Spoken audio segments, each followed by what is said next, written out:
Prince Rogers Nelson left us at the early age of 57.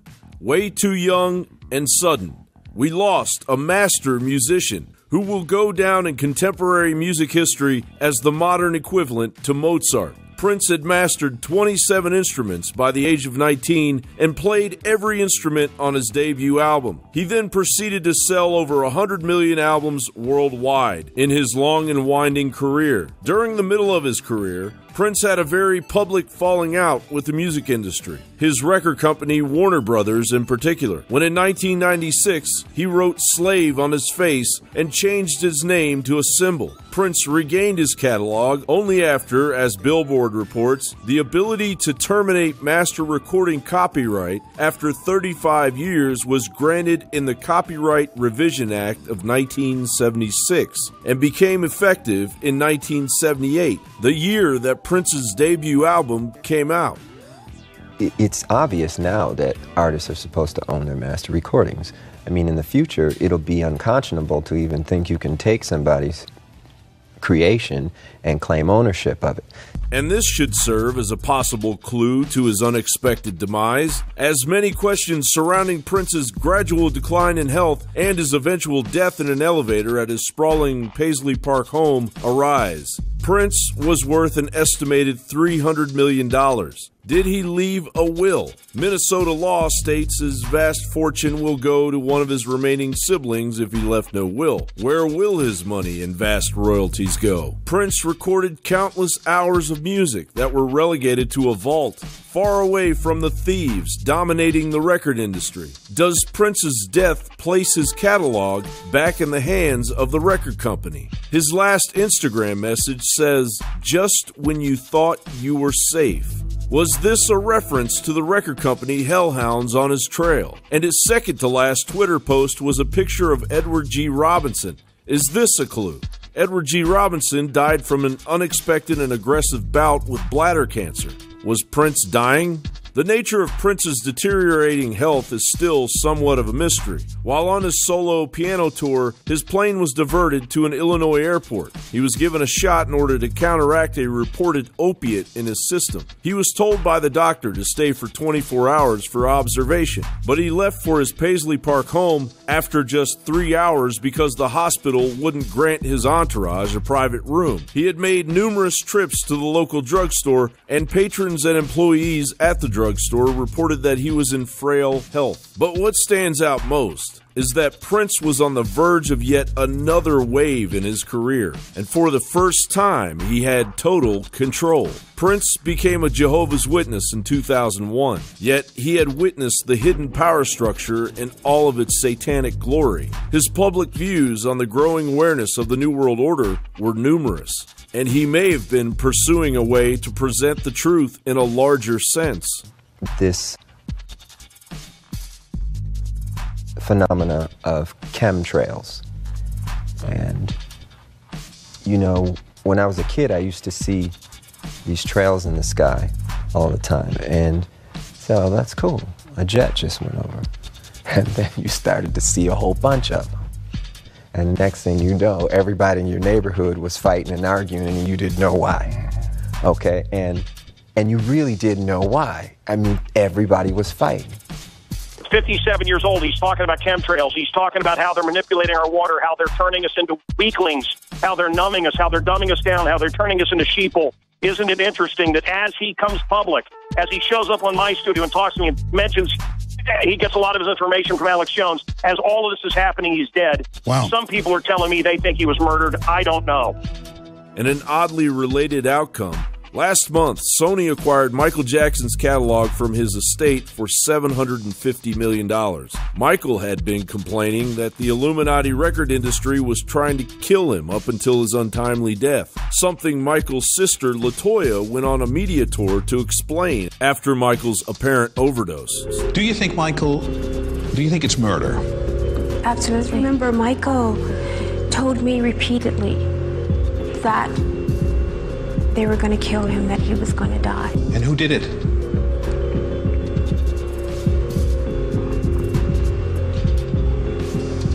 So the question of the day is, was Prince ultimately destroyed by the Luciferian recording industry that, as luck would have it, had lost the upper hand to Prince, by all accounts? And doesn't it seem just a little odd as we head towards the Luciferian celebration of Beltane on May the 1st that Prince died in the midst of it all on the Queen's birthday?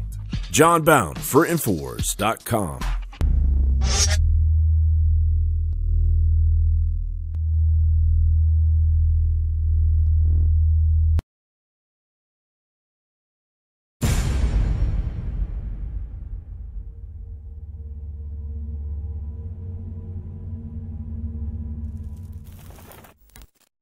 Alex, I have a lot. I want to say something, and I've been talking about this for years.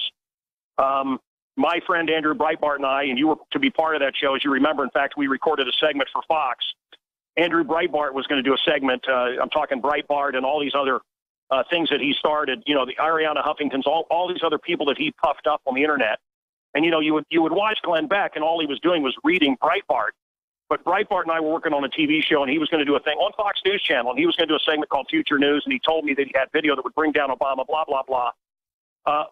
Hours before he was going to release it on my show and nationwide, worldwide, he was found dead. And they announced it immediately. Alex, I've been doing this since 1984, 85. Okay, I've been doing this for a while. I've never seen anything like it. Michael Jackson, whoever, Amy Winehouse.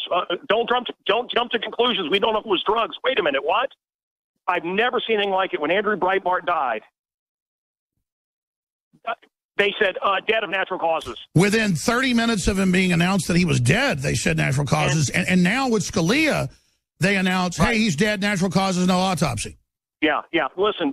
And then people like me and you demanded an autopsy of Andrew Breitbart. And what happened? As the coroner was ready to give the notice, the information, he was murdered. So I just find it interesting that as this artist, Prince, and I didn't love all of his music, I'm going to be honest with you, it's not really my genre, but 57 years old, he's talking about chemtrails, he's talking about how they're manipulating our water, how they're turning us into weaklings, how they're numbing us, how they're dumbing us down, how they're turning us into sheeple. Isn't it interesting that as he comes public, as he shows up on my studio and talks to me and mentions he gets a lot of his information from Alex Jones, as all of this is happening, he's dead. Wow. Some people are telling me they think he was murdered. I don't know. Well, I don't know how much of this I can get into, and why don't you talk about what Billy said on your show, so I don't, his memories all blur what he's told me privately. Well, my big surprise was I believed I was going to, Prince came on my show, very quiet, very diminutive, a very intelligent guy, very smart. These guys, the image is created, you understand. I mean, I also interviewed Kurt Cobain, and, he was an artist, he was tortured, he was all this, It was all by design. It was an act. It was an act. He wanted to sell records. He created that image to sell records, that image of not caring. Prince, it was an act. It was an act. He borrowed it from James Brown and Little Richard and others, but a great artist. I've been invited, not just to speak at Oxford and Cambridge, and then I was told, oh, you've been offered that? That's really the cover for this by a high-level person in Hollywood, and then sure enough, it did happen. And I've been invited to basically go over and eyes wide shut type stuff with real elites, and the listeners are hearing this and they're going, oh yeah, really? No, folks, this is real. That's why Vivian Kubrick, who was the protege of Stanley Kubrick, gave me the only interview she's given in 15 years about all this. And she knew the stuff I'd been through. It was, Leanne was there. We were at dinner and she was literally got down on her knees in front of me. And I was like, what are you doing? She goes, no, listen. She started telling me all this stuff that no one would know.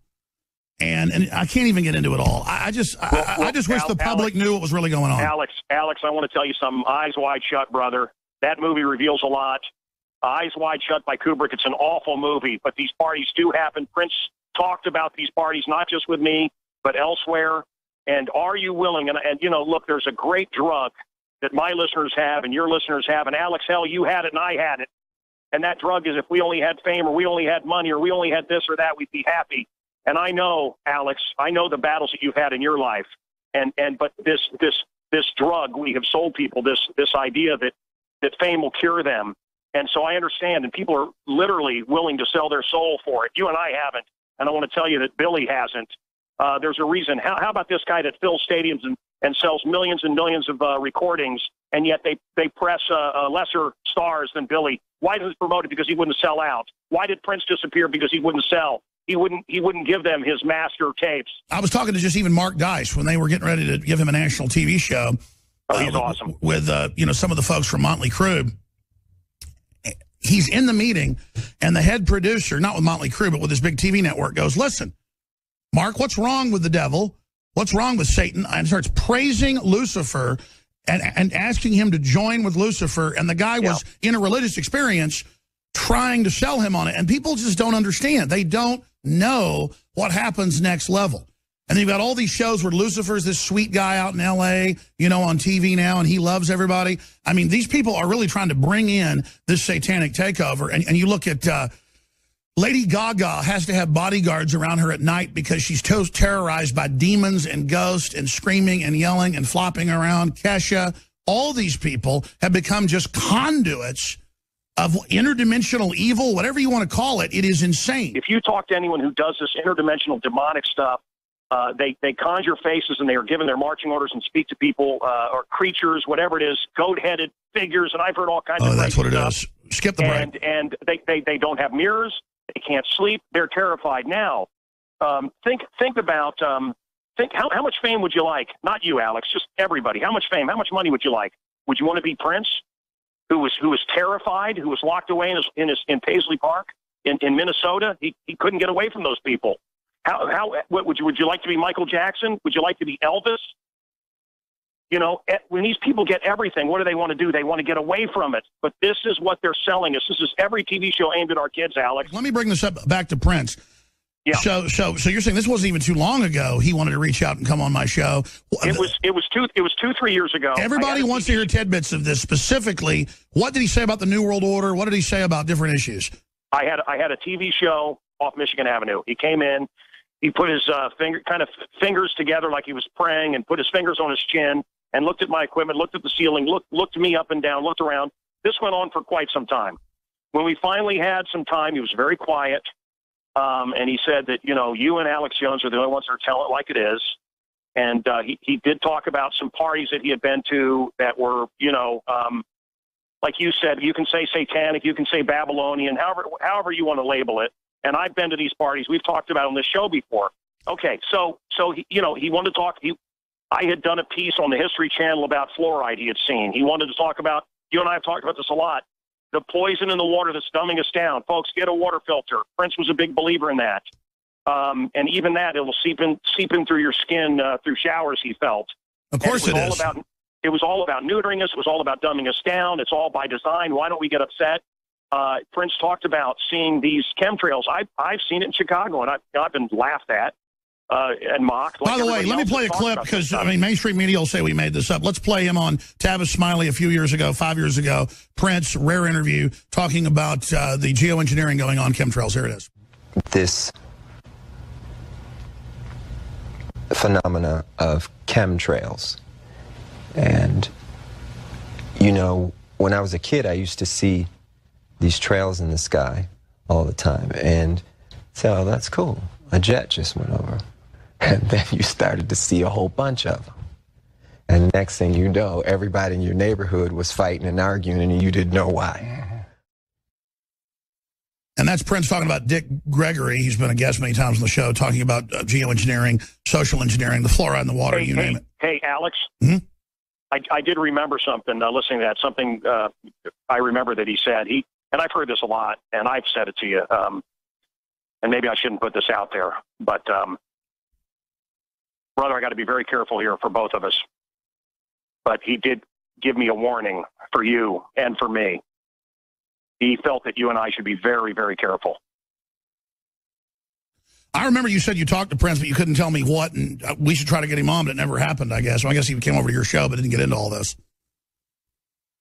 But, You're messing with dangerous stuff here, brother. And remember this, as in the times of Noah, and it's snowballing now. It's gathering. It's rolling. It's getting worse, isn't it?